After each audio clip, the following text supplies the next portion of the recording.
Hello, everyone. Good afternoon, and thanks for joining us for our webinar this afternoon. It's Goal Setting for Heads and Boards. I'm David Madison, the Executive Director of the Southwestern Association of Episcopal Schools, joined by our Director of Professional Development, Mary Catherine Duffy. Mary Catherine, good afternoon.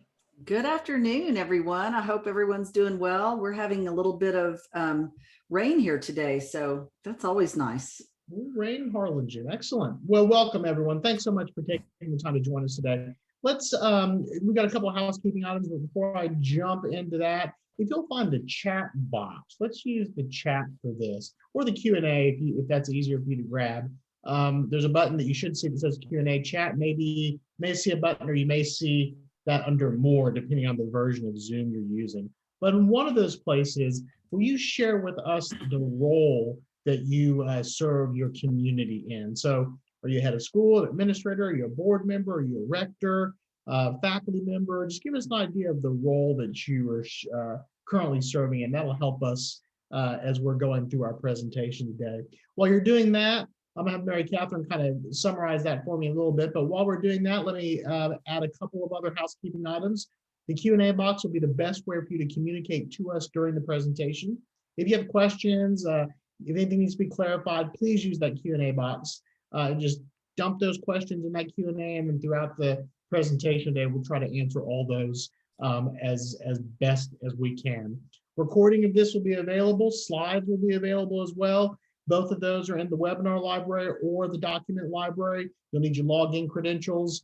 If you're a member of SAES and need to recover those, check with Pat at our main office. If you're joining us today but are not a member of SAES, just drop me a note. I'd love to talk to you about membership and get you plugged into all the great resources that we offer. Okay, let's just dive right in. Mary Catherine, who does it look like, or let's talk about the roles that we have represented. Well, we've got some school heads, we've got board members, some school board presidents, some rectors, board members. So we've got a good group today.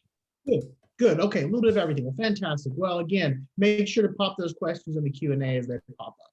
So let's talk about what we're going to try to accomplish this afternoon. 4 different things. One, we're going to talk about what the framework for goals is. Where do goals fit in all of the other things that we talk about? Mission, vision, strategic plan, all those things. We need to talk about what we're doing before we get into the nuts and bolts of setting those goals. Second, we're going to talk about the difference between goals and essential expectations, especially for heads of school. Sometimes those get mixed up and jumbled, and we really want to make sure we understand the difference between a goal and an essential expectation that all heads share. Next, we're going to talk about the accountability piece. You know, accreditation is about 2 big things, continuous self-improvement and then accountability as well. So we're going to talk about the evaluation process and how that adds an element of accountability. If you're like me, I can set all sorts of exercise goals. I can set all sorts of goals about healthy eating. If I don't have some type of process or system to keep me accountable, then it really is just a great wish list. So we need to talk about the accountability piece to all this. And then finally, we'll use the balance of our time to answer any questions you may have. Okay, got a lot to cover today, so let's jump right in. I'm going to start with a few general observations, and I want to make sure to give my general disclaimer, hey, your results may differ. None of these observations may apply to your school. These are just things that I am throwing out there. As I've worked with a whole lot of schools in this area, I find a couple things to be relatively consistent. Again, not saying you're seeing these at your schools, but you may be seeing these. Observation number 1, some schools just don't take advantage of the relationship between their strategic plan and the annual goals. Those should be married, because in the same way the annual goals set the parameter for the year, your strategic plan sets the parameter for the multi-year direction of your school. And really, they fit together. You need to make sure that your goals match in with the larger strategic plan of the school. Some schools really get that. Some schools really don't. Some schools kind of see goal setting as its own thing. Sometimes there's not a live, active strategic plan. We'll talk about that as well. But in an ideal world, those are married, because the goals really should be defined and the direction of the goals should be set by the larger strategy that you implement as a board. Okay, next. Some schools don't take advantage of a goal-centered evaluation process for the head. Some evaluations deal primarily with those essential expectations of how is the head doing with nuts and bolts operating the school, being the CEO. Critically important, but really when we get into the nuts and bolts of the accountability piece, you want to make sure that you're spending as much time on the strategic goals for the head as you're spending on the essential expectations of the head. More about that later. My observation is that we really, a lot of our schools don't understand the difference between those and really don't take advantage of making sure the nuts and bolts of the head evaluation is focused on, did the head accomplish the strategic goals we set for this year that are consistent with our larger strategic vision? General observation number 3. Some schools are really great at evaluating the head of school. Man, they do that every year. They can reach to a file with great documentation, great conversations. But then when you ask about, well, what about the board self-evaluation?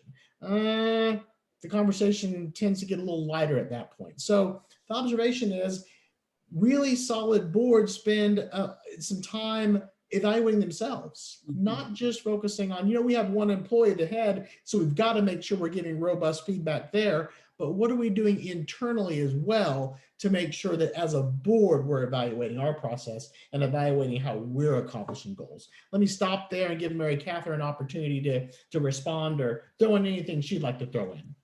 Well, I'm just thinking about the what you said about the accountability piece of the goal, and how I think it's not just accountability. I think it's systems in place that allow for that accountability. So it's not just, hey, I've got somebody that's going to ask me about it. So if I'm a head of school and I know that my board chair might ask me about things on a monthly basis, well, that's great. But there's a responsibility on my part to even have a even more accountability in terms of a system where maybe every week I go back and I review, have a little time on Fridays to review, what am I doing to work towards these goals? And that system is not, it's not just one person asking, it's the system. And so I like that. I also think the idea around the goal-centered evaluation process, I think that's so important. And unfortunately, what happens is when we're setting goals for ahead, sometimes we set goals that are have nothing to do with the actual job and more to do with maybe what is happening, what somebody's frustrated by or whatever. Which may not have any connection with yeah. this. And we set goals that are very difficult to quantify. Yeah. And so that can really make goal setting difficult. Well, we're going to talk a little bit later about a head support and evaluation committee model. That's the best way to make sure that the goals don't just end up in a file somewhere, shoved in a drawer that we don't look at until April or May. And yeah, some kind of process by where you're constantly touching those, either weekly, monthly, something along those lines. Talk about head support evaluation committee that will help you with that. Okay, moving along. Strategic thinking, goals. Madison, what is wrong with you? I don't know if you know this or not, there's a pandemic going on. We've been walking around and trying to figure out 6 feet. They're telling us we've got to keep the kids 6 feet apart. Now they may be saying 3 feet. What's 3 feet? Because is that really 3 feet per kid? Or if I put 1.5 feet around each kid, that gets me 3 feet. So what's 3? Is it 3? Is it 1.5 feet? Or walking around the campus with tape measures, yada, yada, yada. Yes, we get it. Here's something else we're running into. Schools and school leaders are reporting anxiety around future-based thinking right now. Why? Because we are coming out of a really intense pandemic. It feels like PTSD. It's been so dramatic, depending on what's going on in our personal lives. We've had significant loss. We've had, God forbid, we've had some deaths of friends and family. It's been a really intense time. People are tired, people are exhausted. How in the world do we start thinking about goals for the upcoming year, much less strategic goals, the 3-year direction of the school? Oh my gosh, Madison, you're crazy. We get it. We really do get it. I think we've got to talk about some way to debrief this past year as a way to clear the decks and really get us in a mindset to move forward. A couple suggestions I'll offer. The Scott Galloway book, Post-Corona from Crisis to Opportunity, is wonderful to really kind of start shifting our thinking from the crisis into where do we go from here. If you attended our strategic planning webinar, I talked about a post-corona debrief that our friends at Leadership and Development suggested. Go take a look at that that webinar, or go pull those slides, and you'll see kind of a way to frame an end of the year post-corona wrap up. That may be helpful as well. Long story short, we've just got to figure out some way to wrap this year up and start talking about next year. We don't know what fall 21 is going to look like. It probably isn't going to look like fall 19, unfortunately, but it's not going to look like fall 20 either. So we may not know exactly what it looks like, but we've got to start shifting out of that tactical decision making into some strategic decision making. One thing, Yeah, David, one thing I was going to say about that is that, and this may be something that you talk about later on, but I think it's critical for those board members on this call. Some of what the health of the leadership of your school, whether it's your board or your administration, is going to be revolve around how much rest and renewal they get between May and August. And I think that if we're going to do what you're asking us to do, which is to get back out of the tactical and more into the strategic thinking, just a real granular idea is that you cannot continue to go in the same pace as you've been going. And so I think boards are going to have to insist that heads take time off.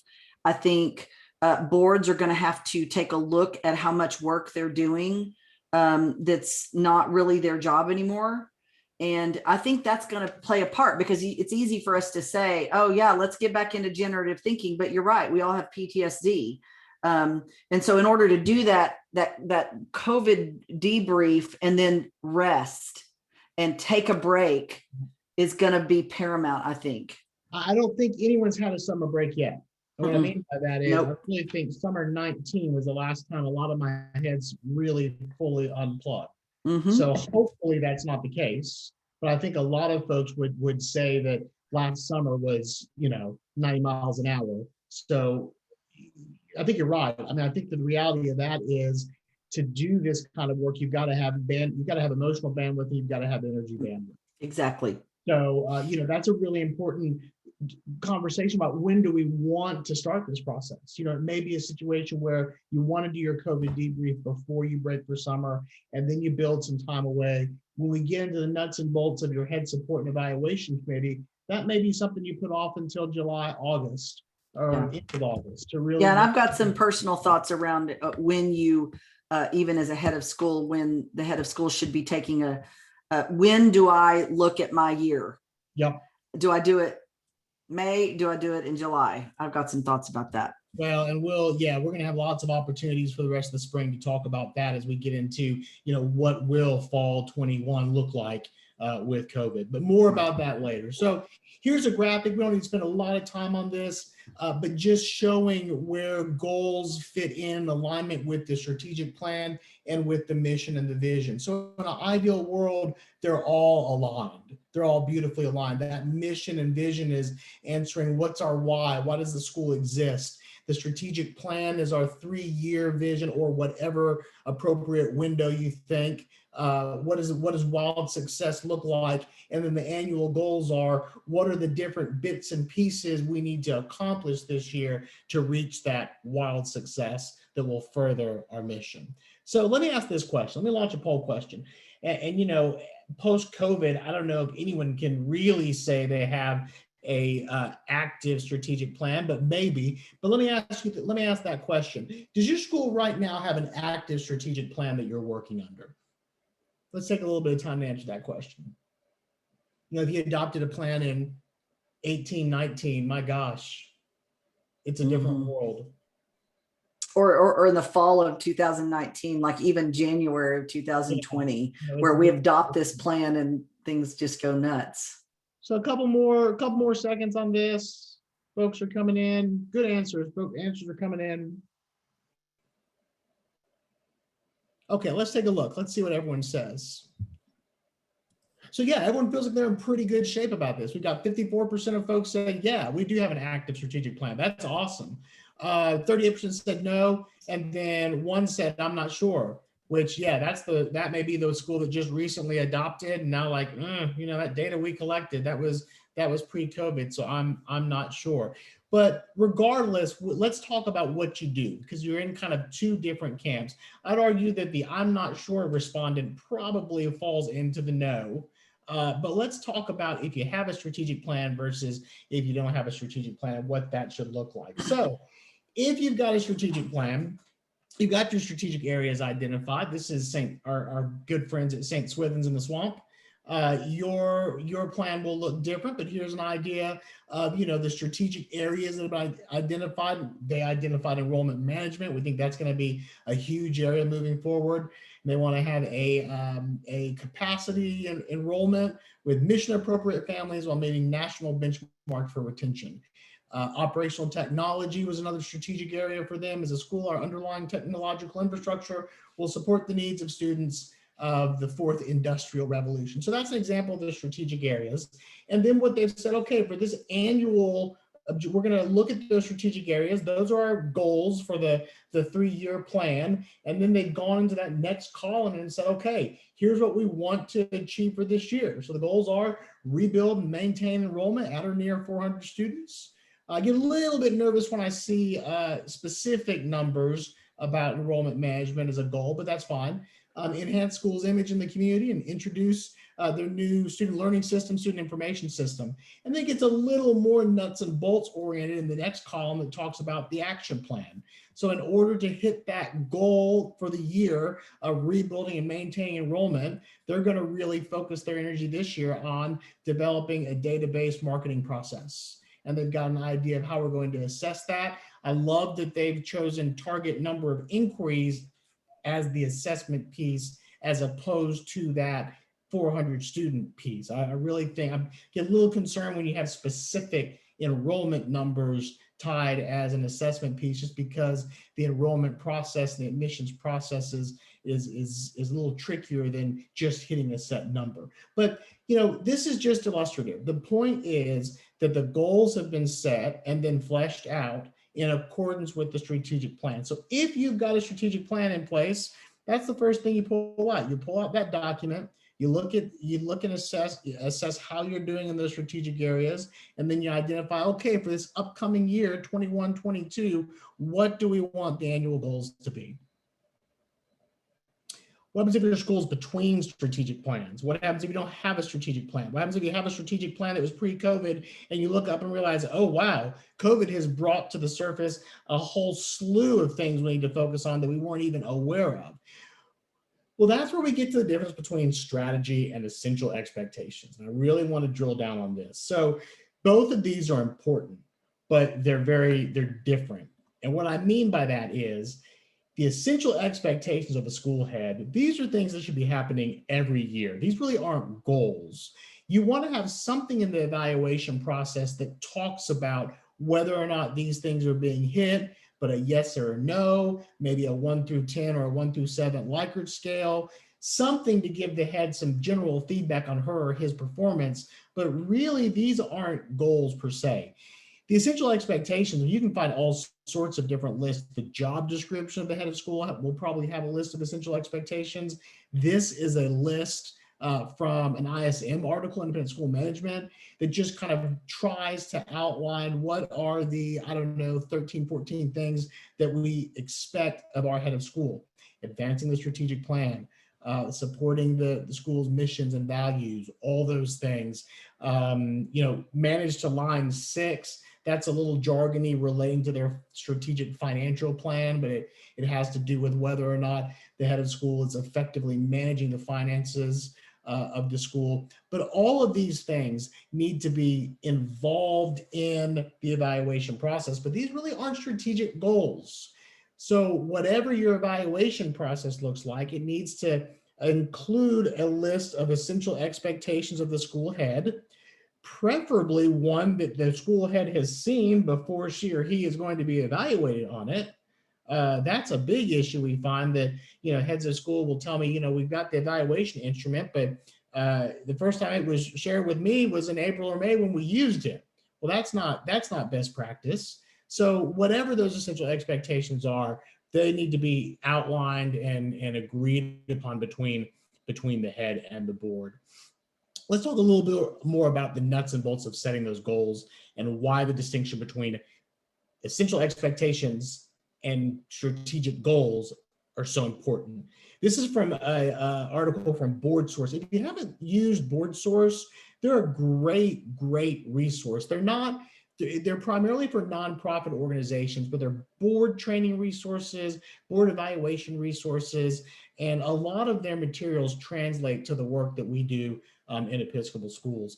But the point with this quote from Joyce Henderson is the distinction between the essential expectations and the goals. The magic in this process is asking, okay, if we've got that strategic plan, if we know where we want to go, we've got 12 months ahead of us, 9 maybe, depending on when you're doing the process. What are the 2 or 3 things that we've got to accomplish, that the head of school has got to accomplish in order to advance the ball? Now, hopefully your strategic plans identified those areas to some extent. Now we're just talking about, okay, what does that look like? What does that look like for the upcoming year? And so I want to take a moment now, grab a sheet of paper, grab something. You don't have to share it with anybody. But I want you to think about, if you've got a strategic plan, this may be easier. If you don't have a strategic plan, just think about the general strategic direction of the school. And I want you to, we're going to take a few minutes. What are the 1 or 2 key results that are going to be required for you to have a successful 21-22? Does that make sense? Let's just take a minute or 2 and just give that some thought. I'm going to shut up, give that some thought, and just draft a few of those out. What are the 1 or 2 key results that are required in order to have a successful year next year?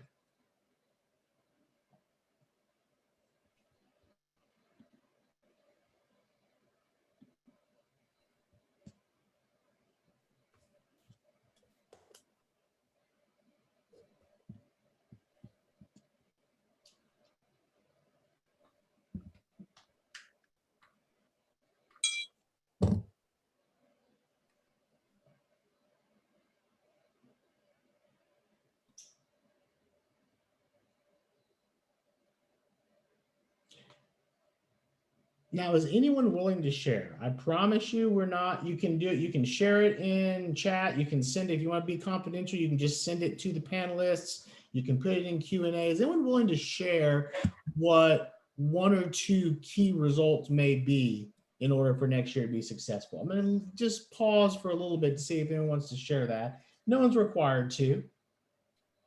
And again, if you want to be confidential, you can just send it to, instead of panelists and attendees in the chat, you can send it to panelists. I'm going to keep going, but if you're inclined, share that with us, and then we'll go back to those at the end of the session and see. But I'd love to hear just how you've drafted, how you've responded to those ideas of what are the 1 or 2 key results required for success for us next year. Okay. So then we're going to develop those head of school major annual objectives. We've talked about that. We've given you a little opportunity to kind of start articulating what those annual objectives may be. Here's the recipe, basically. If you don't have a strategic plan, consider doing a SWOT analysis. So this is something that would be great for the board to do. And it's pretty easy to facilitate. Just what are our strengths, what are our weaknesses, what are the opportunities that are facing us, and what are the threats that are facing us.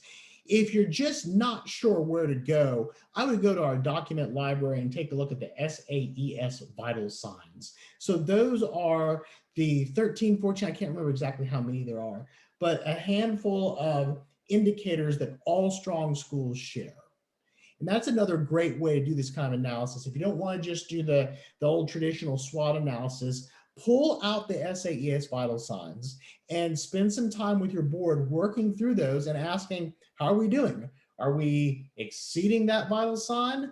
Are we meeting that vital sign? Are we almost meeting the vital sign? Or, oh my gosh, are we nowhere near that vital sign? That's another way to do it. If you don't have a strategic plan, just have some type of strategic conversation, either SWOT analysis or a vital signs focused conversation to try to identify some strategic initiatives for your school.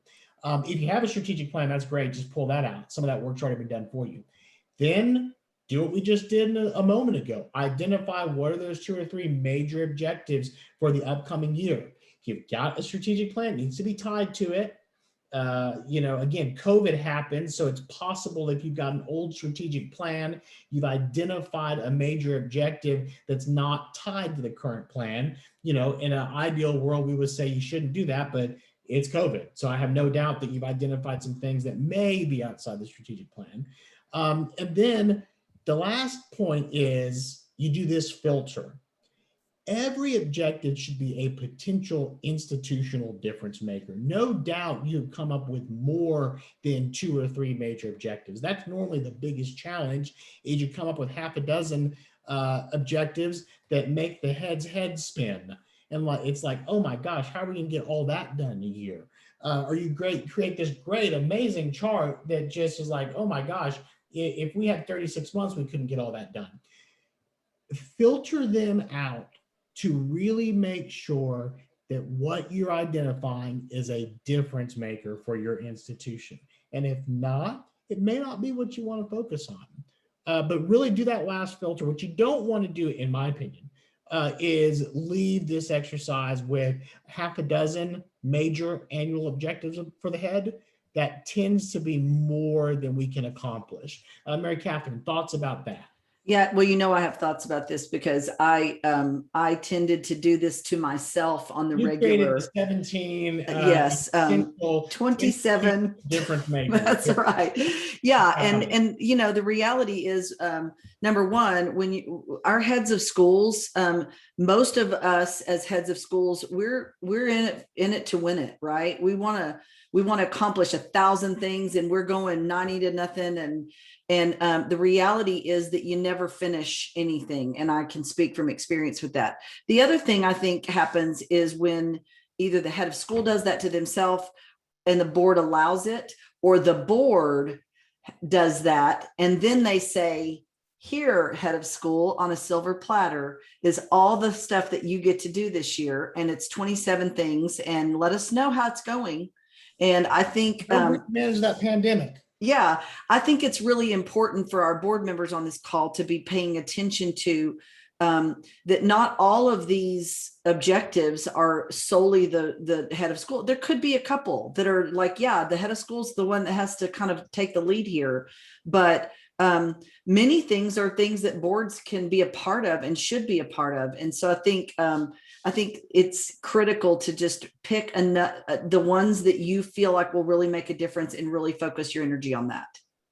This is such a gift that the board can give the head. Mm-hmm. Is the gift of prioritization and the gift of it's okay to say no. Right. I think lots of heads struggle with that. Right. No, I think so too. Yeah. Like director and making, wanting to do everything and wanting to increase programming and more. So this is something where a board, I think, can be invaluable. Is really now, I think that last filter of, these 6 things are awesome. We really, really, really need you to focus on these 2 or 3. Yeah. And I think the opposite can be true also, where you may have a head that's tentative about goals because they don't want to, some people are not goal setters because they think if I set a goal and it's not 100% perfect, then I've failed. And so they'd rather just not set a goal. And so I think there are boards that are going to have to say to some heads, hey, we're going to set these goals and we're going to have a process for checking on. So, but it's not the end of the world. It's not the end of the world if we don't meet the goal. It happens. COVID happens, whatever. But I think there are people out there that are, and there are heads that are perfectionistic by nature, or they don't like to fail. And so better to not set a goal and not fail than to try and not achieve it. If Yep. that makes sense. Absolutely.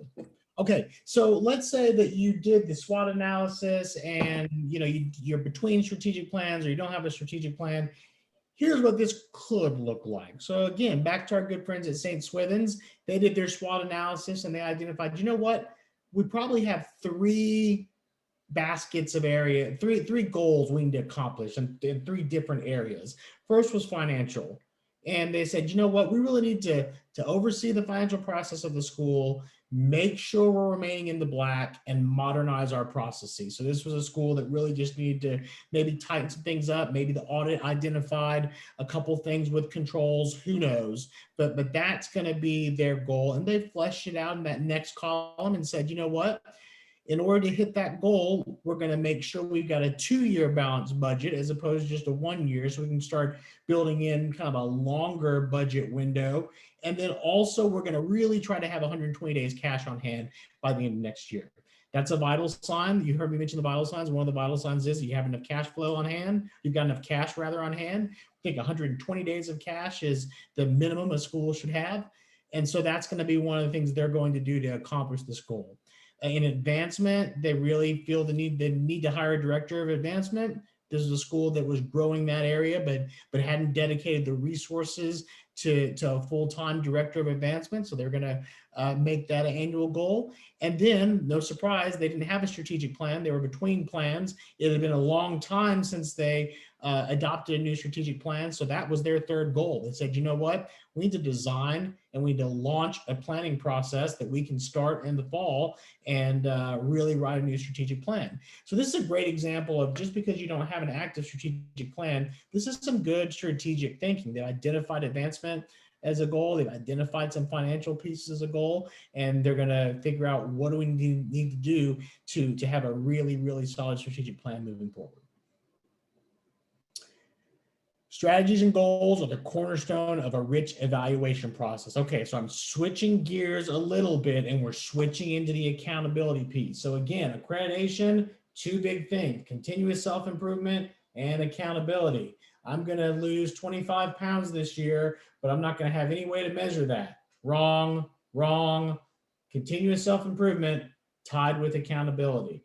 Accountability is the rich evaluation process. So again, they've got to be married. I see so many schools that have the head of school evaluation process in one city and the goals for the year in another city. Don't do that. Bring those two things together, tie them up, set great goals, and have a rich evaluation process to make sure that goals are reached. So again, here's the vital sign. Vital sign number 11 says the school has a constructive process for ongoing evaluation of the head of school, full stop. No, not full stop. Ongoing evaluation of the head of school and the board itself. So again, if you want to see an example of a vital sign, that's vital sign number 11. So what does that look like? Well, let me ask this question. Is anyone on the call using a head support and evaluation committee? And let me start this poll. If I can get my computer to work, we're going to go here and we're going to launch there. Oh, I'm sorry. Hang on. Launch the wrong one. Don't answer. Don't answer. Don't answer. Don't answer. Here we go.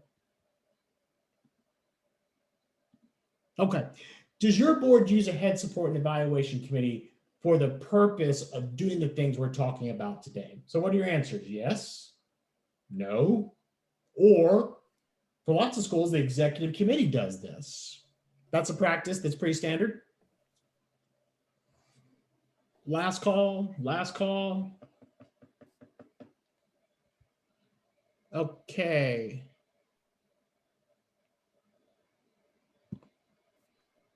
I didn't end it. I didn't end it quick enough. I guess that's cheating. But at one point it was exactly 33%, 33%, 33%. But I didn't click hard. I didn't click fast enough. So the majority of the folks that are with us today do not use a head support and evaluation committee. Some do, and then some use the executive committee. And that's really normal for the executive committee to handle this task. Here's something to think about. I don't know if this is right or not, but here's something to think about. Sometimes your executive committee is there because they serve those great executive functions, great secretary, great treasurer, great vice president who's going to become the next president. That might or might not be the ideal skill set to do goal setting and evaluation and encouragement for the head. The other challenge, for example, you may want to have one or two board members that aren't on the executive, but you really, really want involved in a deeper level than just the annual survey or whatever the full board does as part of this process. Using a head support and evaluation committee kind of expands your bench and allows you to maybe bring one or two voices in that aren't officers of the board. The officers of the board are there, they're awesome, but they may be there because they bring other skills beyond this type of work, if that makes sense. Another reason why I'm starting to push back a little more on the executive committee doing this is because the executive committee is busy. I don't know about you, but particularly now the executive committee has been busy.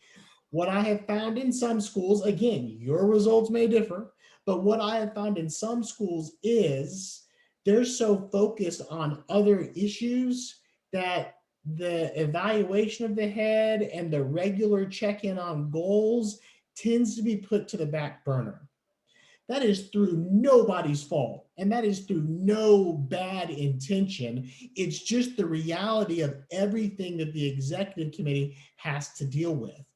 Another thing to consider is sometimes it's really good to have someone who is not on the board on the head support and evaluation committee. You've totally boxed yourself in if you're only using the executive committee without any flexibility to change who's in those conversations. So for example, there may be a former board member who is awesome at this and maybe has a relationship with the school that goes on for a long, long time, and maybe just brings wisdom and perspective. And if you do a separate head support evaluation committee, you can be a little more intentional about who you're inviting into the process.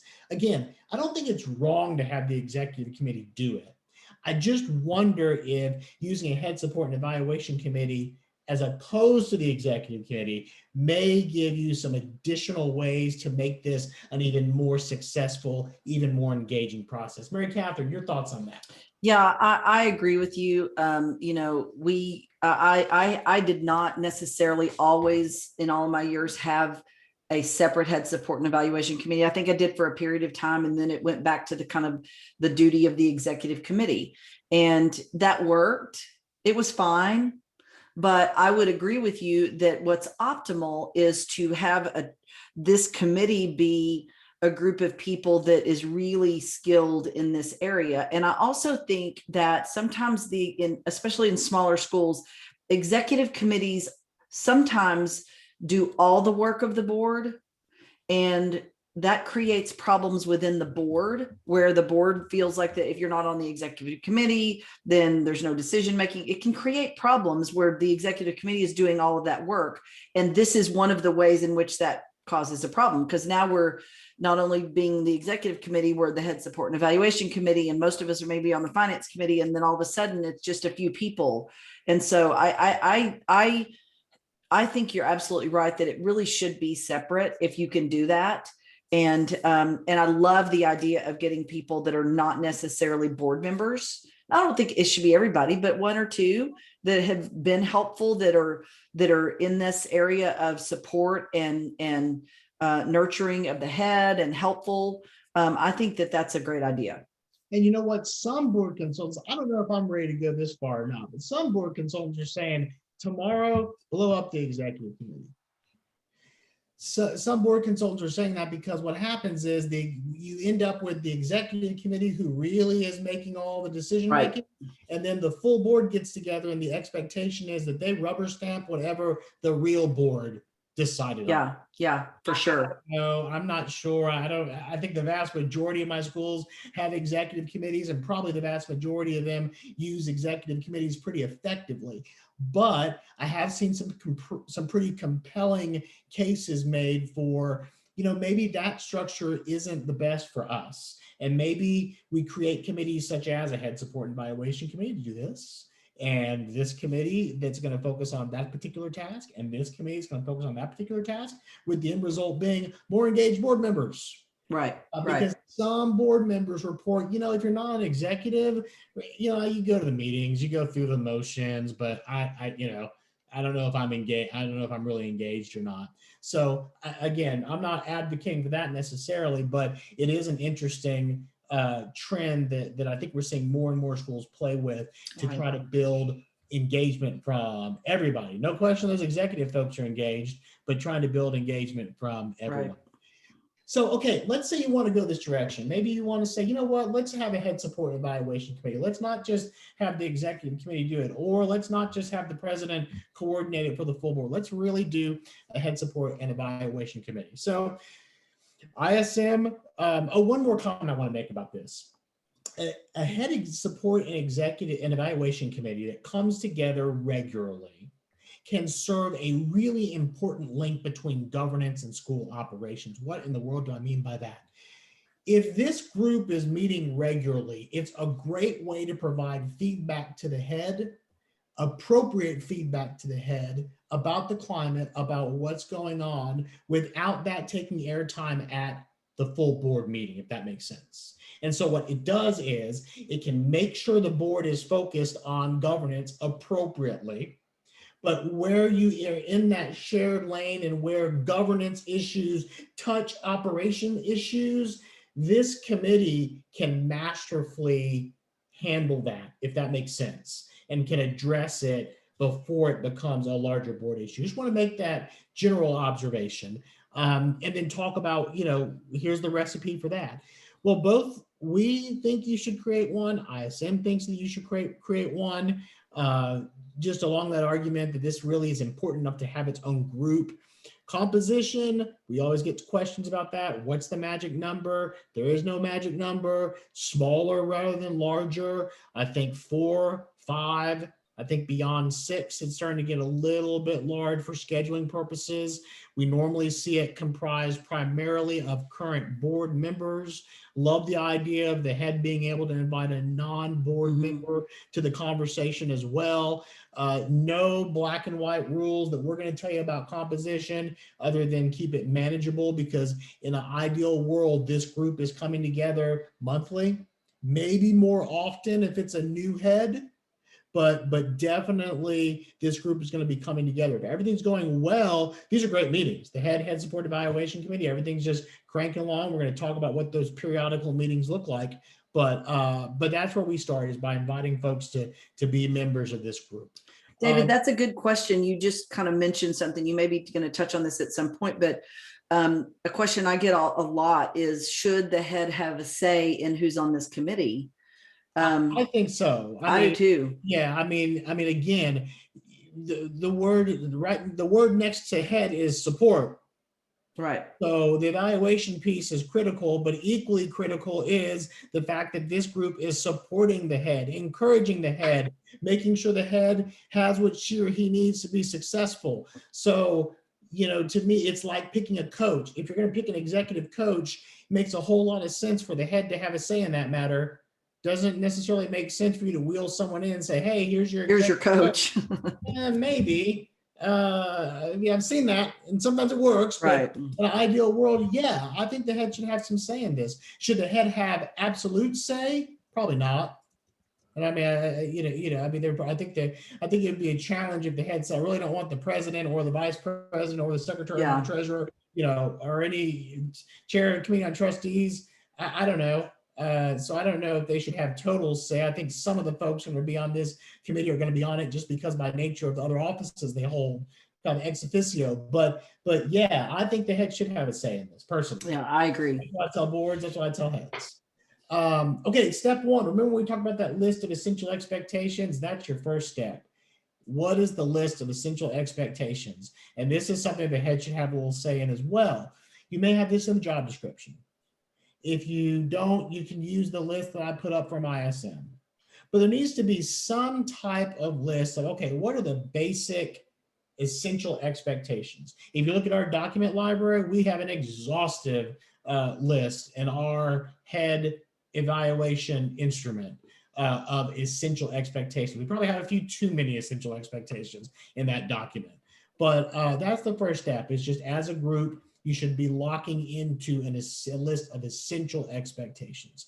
Then step 2 is the head of school does what y'all just did about 10 minutes ago, which is really try to identify, okay, here are the 2 or 3 major objectives that I think we need to accomplish, either tied to our current strategic plan or tied to the SWOT analysis or tied to the SAES vital signs.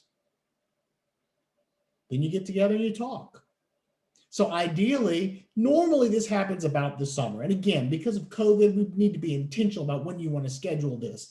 This hopefully has come at a time where the head of school has had a little bit of breathing room to wrap up the year, to really look at that either SWOT analysis or that strategic plan, and then draft, here are the 2 or 3 things that I think need to happen. So at that summer meeting, you lock into an instrument. You lock into, here are the essential expectations, and here are the final drafts of our goals, maybe 2, maybe 3, whatever, that we feel are going to move the needle forward. Then what do? Well, the next thing is, at the first meeting of the board, you adopt those. I recommend you adopt those goals. You adopt the instrument, you adopt the goals, and then here's the magic, step 5. The Head Support and Evaluation Committee meets periodically during the year. This is addressing what Mary Catherine mentioned earlier about how do we make sure that we don't just put them in a file and forget about them? How do we make sure we're coming together and touching those goals? I don't know if this group needs to meet monthly, but I see monthly meetings a lot. Sometimes I see every other month, 6 weeks. Quarterly, maybe. Quarterly feels a little too far apart for this group. I feel like the head needs to be getting a little more encouragement than just quarterly, but that's really up to y'all to decide. And then you get together. Quarterly meetings eventually may not be a bad thing, but I think that's a little too far apart initially, especially if it's a relatively new head of school. MK, your thoughts? Yeah, I agree with that. And remember that part of this isn't just, the meetings aren't just for the committee to come to the head and say, let us tell you how you're doing. This is also an opportunity for the head to use that committee as a source of feedback, a source of encouragement. It should be that way. One of the things that I talked to somebody about one time was this idea around the essential expectations. These meetings are not an opportunity for the chairman of this committee to sit down the head and go, check off the list of all the things that we're making sure you're doing. This isn't, it's not that feel. The feel of this is support. Any good evaluation is around the idea of, I'm going to help you get better at your job. It's not about, I'm going to find what you're doing wrong and correct you on it. And I think that's an often misguided, people don't realize that that's what they're doing. What you've done is you've hired a head of school, and now your job as a board is to make sure that they're successful, and you want them to be successful. So it's got to be from that perspective that you're meeting. And it needs to be a safe place for that head of school to go, hey, I'm really struggling with this area. If you don't create a safe environment for the head of school to talk about what they're struggling with, they won't talk about it. And that creates problems. Simon Sinek talks about that all the time. Creating a culture of safety and vulnerability in that committee is just the most important thing, in my opinion. Absolutely, absolutely. So then what happens? Well, at the appropriate time, it is time to bring the full board in. The full board should be playing a role in the evaluation process. The question is making sure you define what that role is from the start.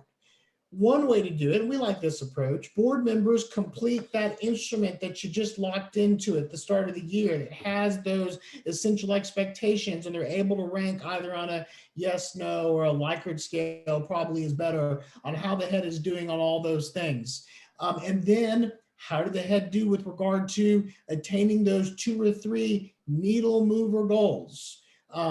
This is the board's function. The board has 1 employee, so it's appropriate for the full board to be involved in that way. Best way to do it is survey, some type of data collection along those lines. What happens next? Well, all that raw data from the full board comes back to the head support and evaluation committee for review. Normally what happens is the raw data is shared with the head of school. Some committees like to filter the raw data, particularly if you have a head of school that there may be 1 or 2 things that the head of school is going to fixate on that maybe are not as important as that individual board member may think. And that's a real gift for the head support and evaluation committee to put some perspective on that. So no, I think normally all the data is shared with the head of school, but I have seen where some of that's filtered out before it's shared with the head of school. That's really between the head of school and the head support evaluation committee, how they want to work through that. Regardless, I don't recommend sharing raw data with the entire board.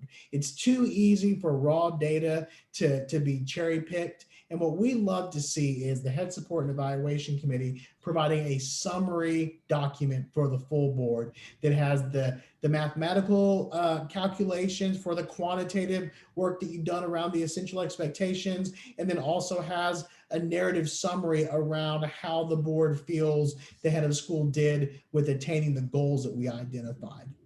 And then the board schedules an executive session to review that information and gives some feedback to the head. This is probably the only time an executive session should meet outside the presence of the head of school. That's another kind of point of contention. Some consultants think it's okay for the executive committee to meet more often without the head of school. I'm a little nervous about that. I really think if the board's meeting executive session, the head needs to be there, with 1 exception, that being when they're reviewing the head of school evaluation committee report and potentially making contract, about to either extend contracts or make some contract changes. Regardless, the head of school does need to be invited in before that session adjourns for a readout to be brought up to speed on what happened. And then guess what? Step 9, you repeat the cycle. So ideally, these executive session conversations are happening, in the spring, and then you repeat the cycle and you do it all over again. Okay, so we're talking a lot about the head of school. Let me ask this question. What about the board? What about the board? Let's see if I can do this right. Do you currently conduct an annual board self-evaluation?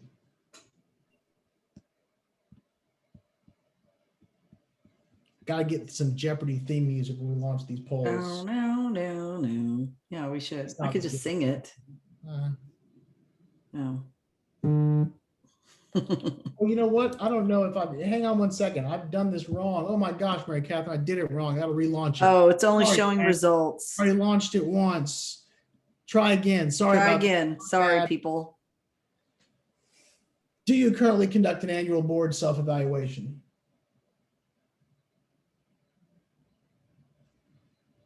Last call.